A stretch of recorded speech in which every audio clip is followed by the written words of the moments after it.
So,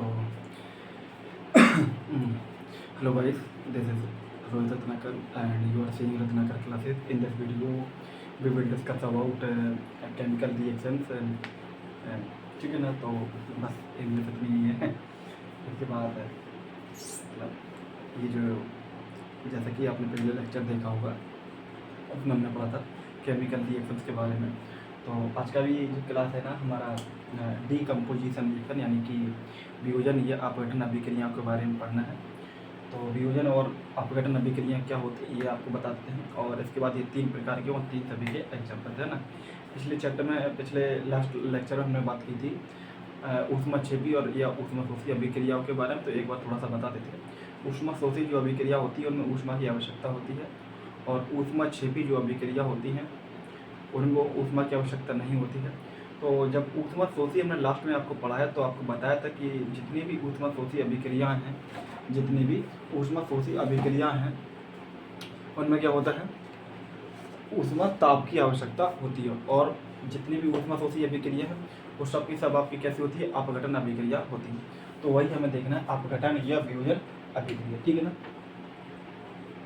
वियोजन या अपघटन अभिक्रिया। तो थोड़ा सा इसके बारे में हम सबसे पहले अर्थ जान लेते हैं। देखिए, वियोजन का अर्थ होता है, वियोजन का मतलब होता है घूमना, है ना। लेकिन कंडीशन है, आयनन या वियोजन एक शब्द होता है। आयनन का मतलब होता है सामान्यतया पानी में कोई चीज़ घुल जाए, और वियोजन के लिए शब्द इस्तेमाल किया जाता है, मतलब उसको गर्म करना पड़े, गर्म करने पर घुले। तो यहाँ पर वियोजन का अर्थ और अपघटन का अर्थ क्या है, वियोजन और अपघटन यहाँ का अर्थ है टूटने से, है ना।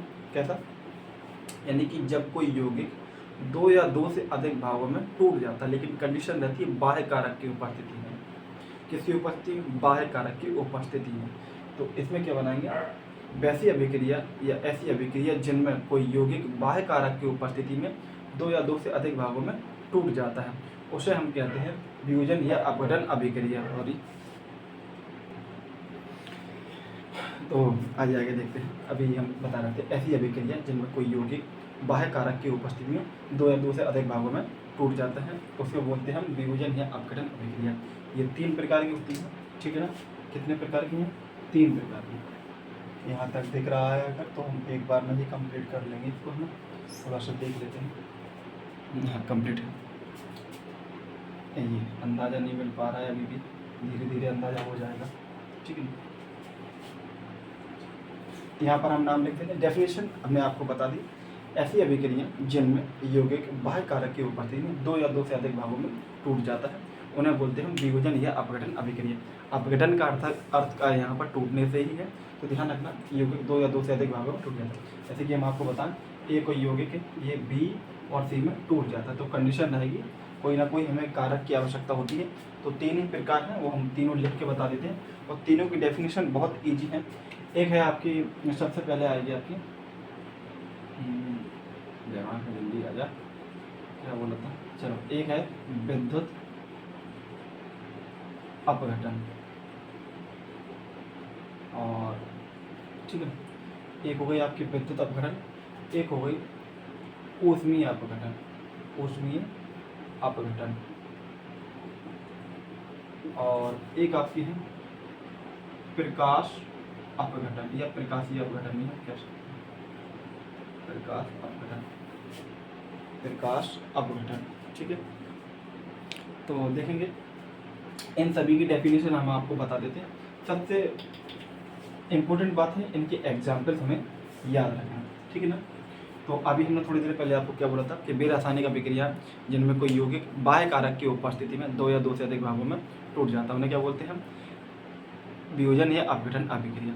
तो ये कितने प्रकार की, 3 प्रकार की होता है। जैसे कि ये यहाँ पर है विद्युत अपघटन, तो इन अभिक्रियाओं में यौगिक विद्युत की उपस्थिति में अपघटित होता है, इन अभिक्रियाओं में यौगिक ऊष्मा की उपस्थिति में अपघटित होता है, और इन अभिक्रियाओं में यौगिक प्रकाश की उपस्थिति में अपघटित होता है। ये होगा इनकी डेफिनेशन। क्या बोला, इन अभिक्रिया, विद्युत की बात करें तो विद्युत की उपस्थिति में अपघटित होगा, ऊष्मीय की बात करें तो ऊष्मा की उपस्थिति में विद्युत अपघटित होगा, मतलब ऊष्मा की उपस्थिति में अपघटित होगा, और प्रकाश अपघटन की बात करें तो प्रकाश की उपस्थिति में। आइए एग्जाम्पल देख लेते हैं। तो इसके काफ़ी सारे एग्जाम्पल में 2-3 एग्जाम्पल सभी के बता देते हैं आपके, है ना। तो एग्जाम्पल क्या है, एग्जाम्पल आपका कैल्शियम कार्बोनेट का अपघटन। अब देखिए, जिसकी उपस्थिति में कराएंगे तो आपको वो चीज़ वहाँ पर उस तीर के ऊपर लिख देना है। तो यहाँ पर लिखना है आपको ऊष्मीय अपघटन, ठीक है ना। तो ये जो टूटेगा, ये आपका टूट जाएगा कैल्शियम ऑक्साइड प्लस CO2 में, है ना। ये इसका नाम है कैल्शियम कार्बोनेट। जब ये टूटता है तो कैल्शियम ऑक्साइड और CO2 बनाता है। ऐसे ही है आपका पोटेशियम क्लोराइड ClO3। तो इसमें भी हमें यही लिखना होगा। ऊष्मीय अपघटन जब करेंगे तो ये क्या हो जाएगा, यहाँ पर ये टूट जाएगा पोटेशियम क्लोराइड और ऑक्सीजन। इन रिएक्शंस को हम बैलेंस करना होगा। मैं यहाँ पर ये रिएक्शन हमने कंप्लीट नहीं लिखी है, रिएक्शन को हमें बैलेंस करना होगा, है ना। इसके बाद एक एग्जाम्पल और है फेरस सल्फेट। एग्जाम्पल तो कई सारे होते हैं, और यहाँ पर भी क्या रहेगा आपका ऊष्मीय अपघटन, ठीक है ना। तो हम बार बार नहीं लिख रहे हैं। आपका इस तीर का मतलब तीर के ऊपर या नीचे आप कहीं से भी लिख सकते हैं, कहीं पर भी लिख सकते हैं। तो फेरस सल्फेट क्या होता है, फेरस सल्फेट टूटता है ferric oxide Fe2O3, sulphur dioxide और सल्फर ट्राइऑक्साइड, है ना। एक एग्जाम्पल इसका और है जो दिमाग में आ रहा है अभी, PbNO3 लेड नाइट्रेट का होल्डोइड। तो ये लेड ऑक्साइड और NO2, ठीक है ना, और ऑक्सीजन में ये टूट जाता है, ठीक है।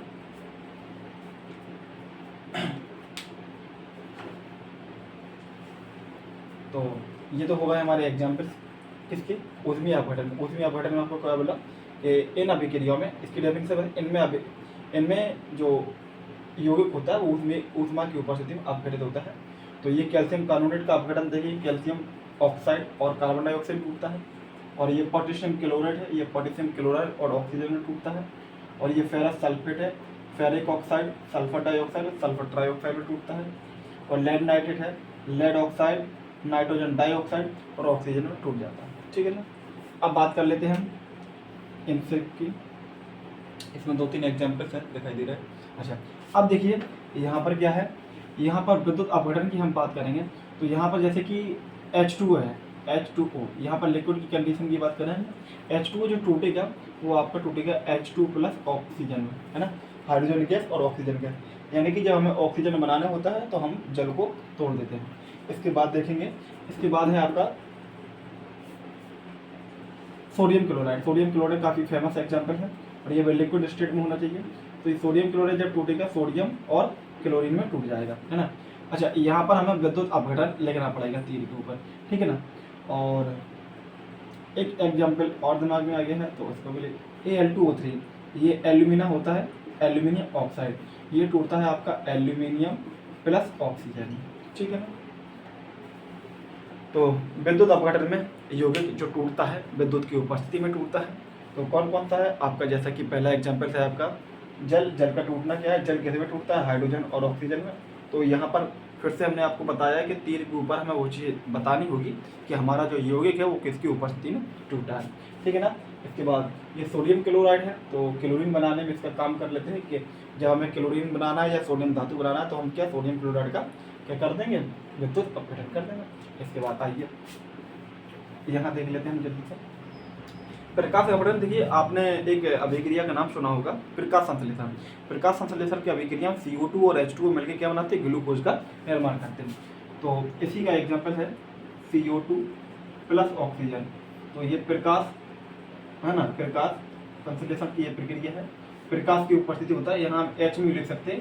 इस HMU का मतलब होता है प्रकाश की उपस्थिति, ठीक है ना। तो ये बनाएगा आपको ग्लूकोज, जिसका फॉर्मूला होता है C6H12O6 प्लस ऑक्सीजन, ठीक है। तो इसका निर्माण करता है। तो प्रकाश संश्लेषण की प्रक्रिया कौन सी अभिक्रिया होती है, प्रकाश, है ना। अच्छा, उसमें प्रकाश की उपस्थिति में होती है। तो ये अपघटन की, ये एग्जाम्पल अपघटन का नहीं है, लेकिन प्रकाश संश्लेषण में जो अभिक्रिया होती है ये ध्यान रखना है, प्रकाश की आवश्यकता होती है, ठीक है ना। अपघटन जो है वो हम आपको बता देते हैं, यहाँ पर मिलकर ये निर्माण करना एक प्रकाश की जिसमें आवश्यकता होती है, उस हिसाब से ये आपका एग्जाम्पल रहेगा प्रकाश में, ठीक है ना। तो यहाँ पर थोड़ा सा ये स्टार लगा के लिख लेना, यहाँ पर आपस में क्रिया करके बनना है, ठीक है। सॉरी, यहाँ पर H2O आना था, H2O, ठीक है।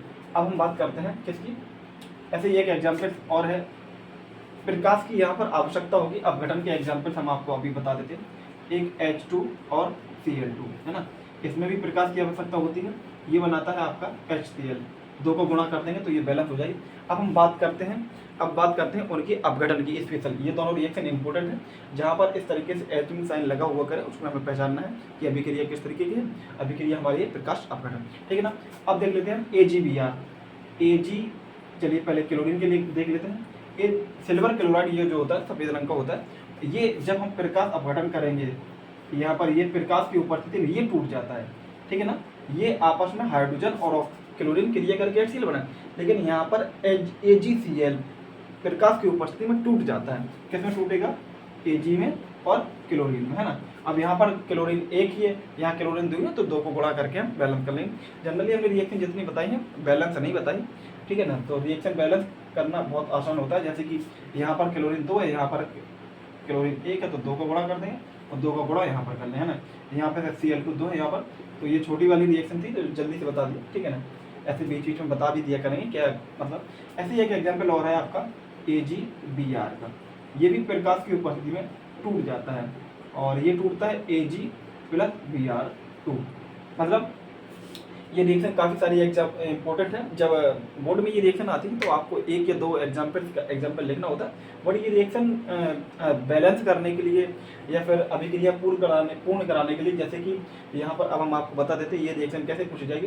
जैसे फेरस सल्फेट की ये रिएक्शन बढ़ी है और ये रिएक्शन बढ़ी है, तो क्या करेंगे, यहाँ पर इसको गायब कर देंगे और एक यहाँ पर गायब कर देंगे, है ना। इसके बाद पूछेंगे कि इन दोनों जगह पर क्या हो सकता है, यहाँ पर लिखते हैं, तो आपको ध्यान रखना है Fe2O3 और सल्फर, ठीक है ना। तो आई होप आपको समझ में आया होगा।